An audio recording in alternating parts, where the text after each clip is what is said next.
Welcome. Radhe Radhe. चलिए आपके exam के लिए लेकर हम आ गए हैं Bihar DElEd model practice set 7 जो आपके एग्ज़ाम के लिए अति रामबाण प्रश्न है। तो आज हम देखने वाले हैं मॉडल प्रैक्टिस सेट 7 का जो विज्ञान का प्रश्न देखेंगे जो आपके एग्ज़ाम के लिए अति रामबाण प्रश्न है। चलिए बिना टाइम गवाते हुए बढ़ते हैं अपनी प्रश्न को। तो आप लोग से रिक्वेस्ट है वीडियो को शुरू से अंत तक जरूर देखिएगा। जो लोग चैनल में पहली बार जुड़े प्लीज़ इस चैनल को सब्सक्राइब जरूर कीजिए। इसका पीडीएफ हम अपने टेलीग्राम पर देते हैं जिसका लिंक दिया गया है। तो विज्ञान का मोस्ट प्रश्न देखेंगे, टॉप प्रश्न जो एग्जाम के लिए रामबाण प्रश्न है। इससे पहले हम करवा चुके हैं 6 तक, जाकर देख सकते हैं, प्ले लिस्ट बना हुआ है। तो चलिए पहला प्रश्न है, यदि 3 ओम और 6 ओम के प्रतिरोध समांतर में जोड़े जाए तो संपूर्ण प्रतिरोध होगा। तो कितना प्रतिरोध होगा? यदि 3 ओम और 6 ओम के प्रतिरोध समांतर में जोड़े जाए तो संपूर्ण प्रतिरोध होगा। कितना हो जाएगा? 2 ओम हो जाएगा। कितना ओम हो जाएगा दोस्तों? 2। Option C is the right answer हो जाएंगे। अगली प्रश्न को बढ़ते हैं। अगली प्रश्न है कि सौर सेल प्रवर्तित करती है। सौर सेल जो है प्रवर्तित करती है, तो किसमें प्रवर्तित करती है सौर सेल? 72 का ऑप्शन डी हो जाएंगे। प्रकाश ऊर्जा को विद्युत ऊर्जा में परिवर्तित करती है। Option D is the right answer. अगली प्रश्न को बढ़ते हैं। अगली प्रश्न है आपका कि किसी तत्व का भार संख्या 18 है। किसी तत्व का भार संख्या 18 है। यदि इनमें से 7 इलेक्ट्रॉन हो तो प्रोटॉन और न्यूट्रॉन की संख्या होगी। यदि 7 इलेक्ट्रॉन हो तो प्रोटॉन और न्यूट्रॉन की संख्या क्या होगी? इसका जो राइट आंसर हो जाएंगे 73 का ऑप्शन सी, 7 और 11 हो जाएंगे। प्रोटॉनों की संख्या 7 और न्यूट्रॉन की संख्या 11 हो जाएंगे। तो 73 का option C is the right answer आपका हो जाएंगे। अगली प्रश्न को बढ़ते हैं। प्रकाश वर्ष इकाई होता है, लाइट ईयर। प्रकाश वर्ष इकाई होता है दोस्तों किसकी? समय की, गति की, त्वरण की या दूरी की? तो 74 का आपका सही आंसर हो जाएंगे। जो प्रकाश वर्ष होती है वो आपका होता है 74 का दूरी की। किसका होता है? दूरी की। तो option D is the right answer हो जाएंगे। प्रकाश वर्ष इकाई होता है दूरी के लिए। अगली प्रश्न, कला छिद्र ब्लैक होल सिकुड़ने से बनता है। कला छिद्र सिकुड़ने से बनता है किसके?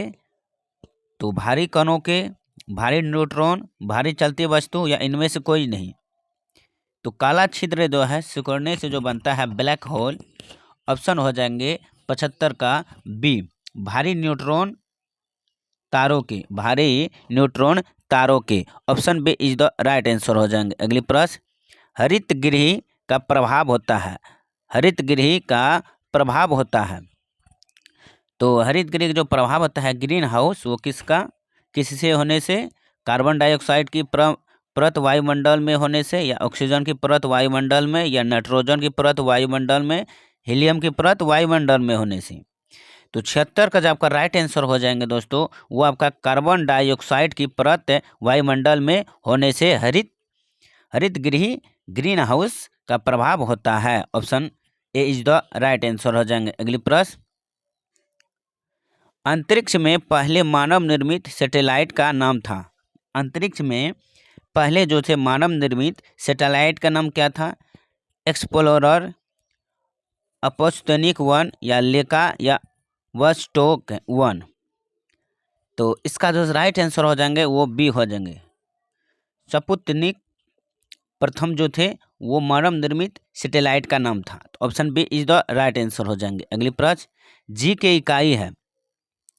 जी की दोस्तों वो इकाई है किसका है? मीटर प्रति सेकेंड स्क्वायर, या मीटर प्रति सेकेंड, या मीटर स्क्वायर प्रति सेकेंड, या मीटर स्क्वायर प्रति सेकेंड स्क्वायर। तो 78 का राइट आंसर हो जाएंगे। जो जी का इकाई है वो हो जाएगा मीटर प्रति second square. Option A is the right answer हो जाएंगे। कितना? मीटर प्रति सेकेंड स्क्वायर हो जाएंगे जी का मान। अगली प्रश्न को बढ़ते हैं। नेत्र से दूर की वस्तु साफ ना देख सकने को सुधरा जाता है। नेत्र से दूर की वस्तु साफ ना देख सकने को सुधारा जाता है। तो किससे सुधारा जाता है? उत्तल लेंस के द्वारा, अवतल लेंस, अवतल दर्पण या समतल दर्पण के द्वारा। तो नेत्र से जो दूर की वस्तु नहीं दिखाई देता है उसको सुधारा जा सकता है कौन लेंस द्वारा? तो 79 का हो जाएंगे अवतल लेंस के द्वारा। किसके लिए? अवतल लेंस के द्वारा। तो दोस्तों छोटा सा रिक्वेस्ट है कि जो लोग हमारे चैनल पर पहली बार जुड़े हैं प्लीज़ इस चैनल को ज़रूर सब्सक्राइब कीजिएगा और बेल आइकन घंटी को दबाना ना भूलें, ताकि जो भी क्लास के वीडियो अपलोड करें वो आप तक पहुँचे नोटिफिकेशन के द्वारा। और इस PDF का लिंक हमारे टेलीग्राम पर देते हैं, आप ज़रूर जुड़िए, फ्री में प्राप्त कीजिए और वीडियो को शेयर अधिक अपने ग्रुप में दोस्तों के साथ शेयर जरूर कीजिए। चलिए अगली प्रश्न बढ़ते हैं। जीव कोशिकाओं में आनुवांशिक लक्षणों के नियंत्रण में निम्नलिखित में से कौन सा उत्तरदायी है? जीव कोशिकाओं में आनुवांशिक लक्षणों के नियंत्रण में से कौन सा उत्तरदायी है? एंजाइम, हार्मोन, RNA या DAN?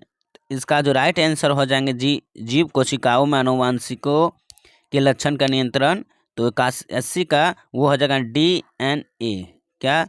DNA हो जाएंगे। Option D is the right answer हो जाएंगे। अगली प्रश्न, निम्नलिखित में से किस युग्म में सही सुमेलित नहीं है?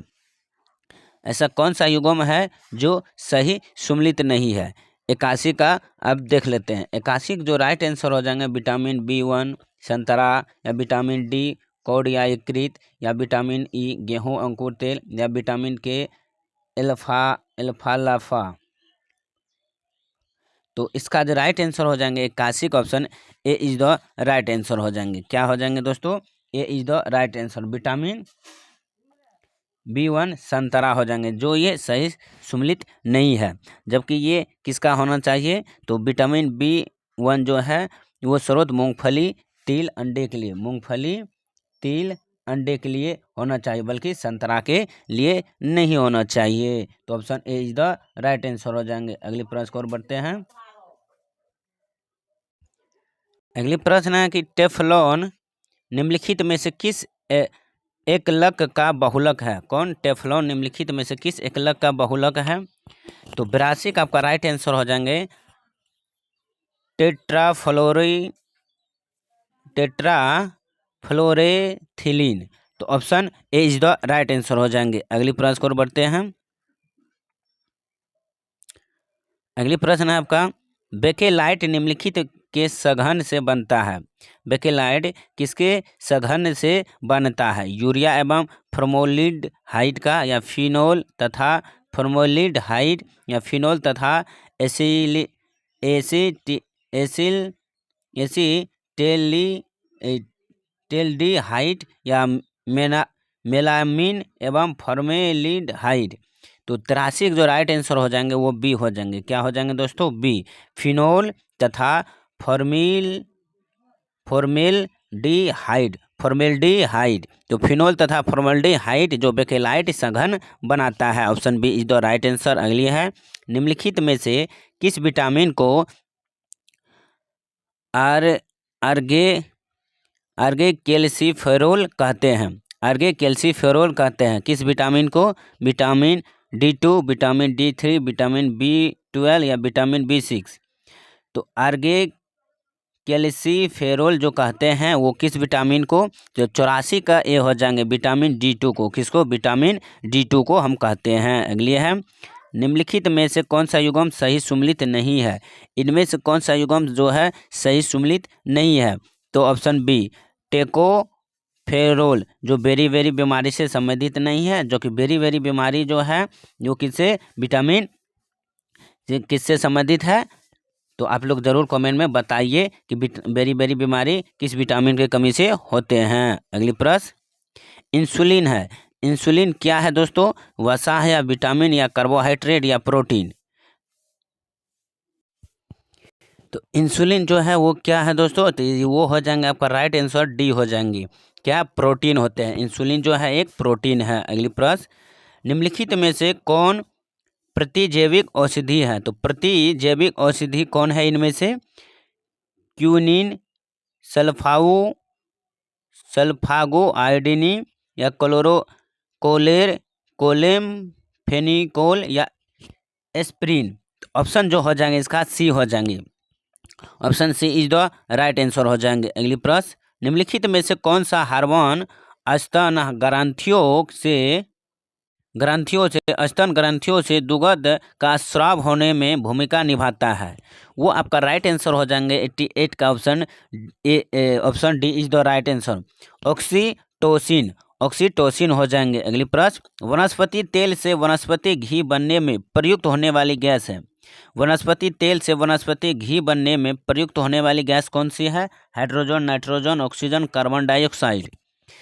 इसका राइट आंसर हो जाएंगे दोस्तों, वो हो जाएंगे 89 का option B is the right answer. Hydrogen हो जाएंगे। क्या? Hydrogen gas. अगली, 100 वाट का विद्युत बल्ब 250 वोल्ट के विद्युत मेन से जोड़ा जाता है। बल्ब से प्रवाहित धारा का मान होगा, तो कितना मान होगा? तो इसका राइट आंसर हो जाएंगे 90 का बी 0.4 एम्पियर हो जाएंगे। जब 100 वाट का विद्युत बल्ब 250 वोल्ट के विद्युत मेन से जोड़ा जाता है तो इसका बल्ब से प्रवाहित धारा जो है 0.4 एम्पियर हो जाएंगे। Option B is the right answer. चलिए दोस्तों, ये आपका जो 20 प्रश्न बना, ये आपका विज्ञान से सामाजिक संबंध प्रश्न थे। अब इसके बाद हम सामाजिक अध्ययन का सोशल साइंस का प्रश्न लेकर आएंगे। तो उम्मीद है कि आपको ये सारे प्रश्न अच्छे समझ में आ गए होंगे। तो वीडियो को जरूर दिल से लाइक कीजिए, कमेंट जरूर कीजिए कि आपको वीडियो कैसे लग रहे हैं।